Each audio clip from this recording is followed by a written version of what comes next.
Question 3 मधला असणारा पहिला प्रश्न, यामध्ये असणारे पी क्यू आर हे पॉइंट कोलिनियर आहेत हे आपल्याला समजलं.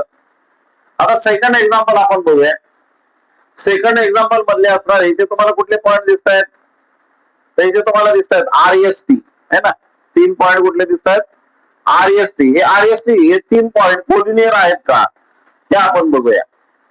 तर सेम त्याच असणाऱ्या मेथडने आपल्याला जायचंय. याच्यामधला असणारा बिग डिस्टन्स असणारा कुठला सेगमेंट तुम्हाला दिसतोय तो बघा. तर मला वाटतं हा RS आहे की नाही, हा 8 आहे, हा 6 आहे आणि तो 4 आहे. तर सर्वात पहिला हा बिग डिस्टन्स आपण घेऊया. Distance RS equal to 8. Equation first.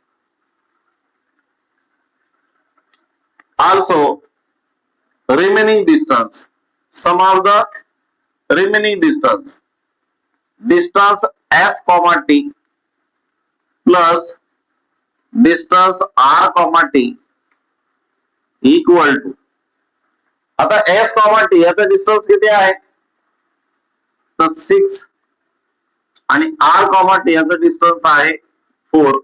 दोघांची ऍडिंग जर केली तर आली 10. त्याला इक्वेशन सेकंड. आता इक्वेशन फर्स्ट आणि सेकंड बघा. तर इक्वेशन फर्स्ट आणि सेकंड मधल्या असणाऱ्या दोन्ही इक्वेशनच्या राईट साइड ज्या आहेत, या दोन्ही असणाऱ्या इक्वेशनच्या राईट साइड ज्या आहेत हे इक्वल नाहीयेत. आहे का इक्वल? इथे 8 आहे, इथे 10 आहे, एवढं तर कळतं ना. इथे 8 इथे 10 आहे, याचा अर्थ इक्वल नाही. याचा अर्थ याच्या लेफ्ट साइड सुद्धा इक्वल नाहीयेत.